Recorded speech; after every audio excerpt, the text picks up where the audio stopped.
Here at What Culture Gaming, we've been discussing 2D side-scrolling platformers, both old and new. But if you think about a time when 3D graphics weren't an option, visuals were simple, but the gameplay had to be exceptional. And it's perhaps for that reason that so many of these old-school platformers hold up to this day. Today we're going to look at the golden age of 2D side-scrolling platformers.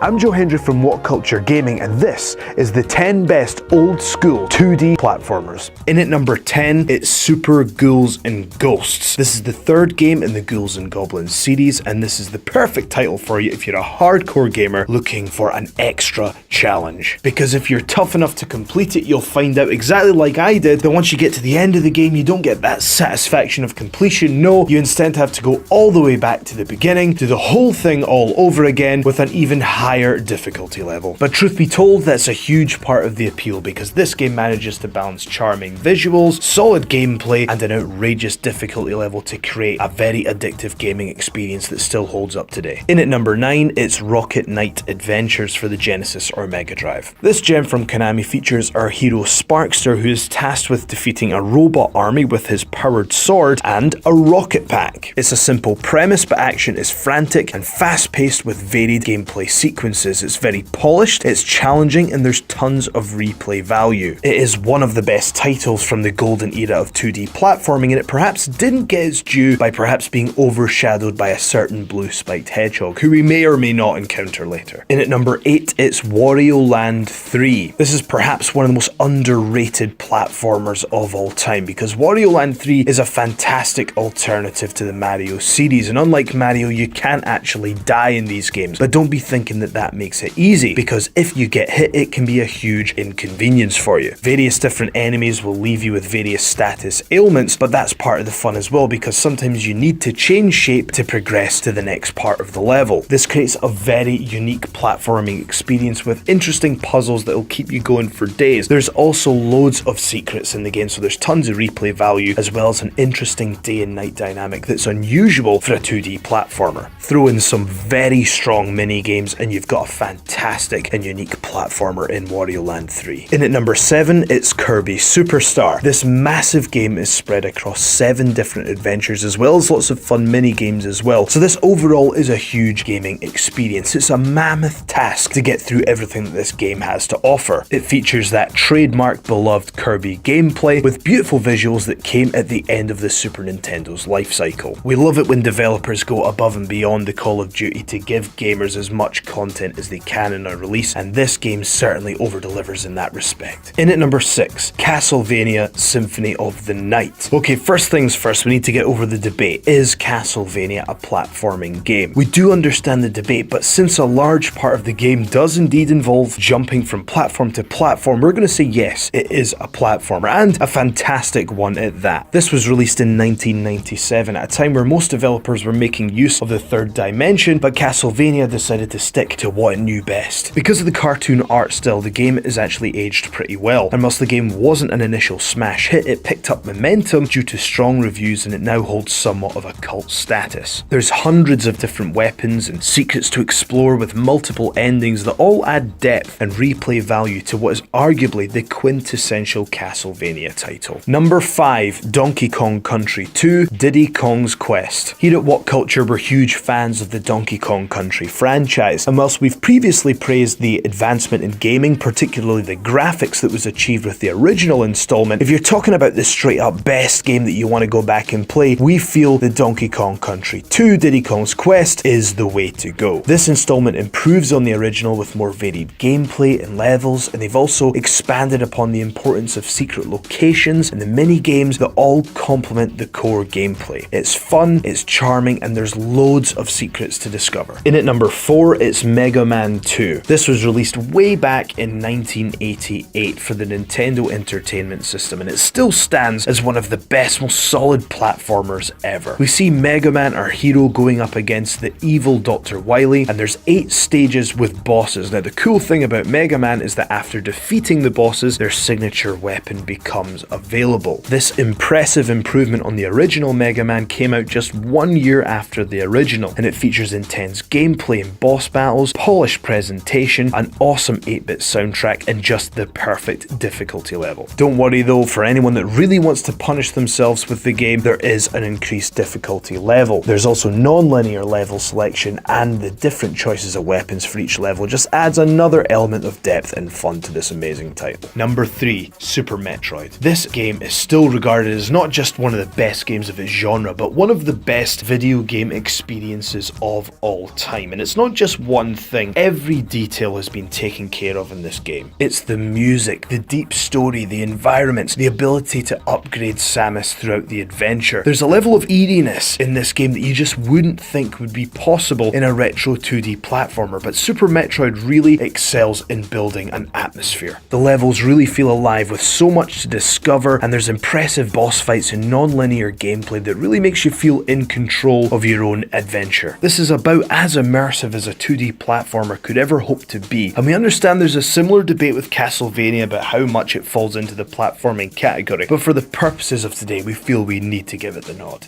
In at number 2 is Sonic 3 and Knuckles for the Genesis or Sega Mega Drive. Now this is a source of controversy because first of all there's a debate about whether Sonic 3 and Knuckles can count as a single game, granted, but the game does play as a singular adventure, so for this purpose I feel we can treat it as a single game, the way it was originally intended to be played. Many people feel that Sonic 2 is the one, and in our Genesis list we even went down that path. However, since recently purchasing my own Mega Drive and having played both firsthand, it's impossible to ignore the innovations in gameplay that were achieved in Sonic 3, as well as the complex and engaging level design. You bolt your Sonic 3 cartridge on top of Sonic and Knuckles and you've got some fast-paced platforming perfection. In at number 1, Super Mario World. We've had heated debates here at What Culture HQ about whether the number 1 spot should have gone to Mario 3 or Mario World, and in truth it really depends on the criteria, because if you're talking about the greatest contribution to gaming, the most significant leap from its predecessors, and a sheer moment in gaming history, then it's undoubtedly got to be Mario 3. But if we're purely talking about the best, the game that you want to go back and play today, then it has to be Mario World, because as good as Super Mario Bros. 3 is, if you want to pick up and play today, Super Mario World has quite simply the most flawless collection of platforming levels ever assembled. So that was our 10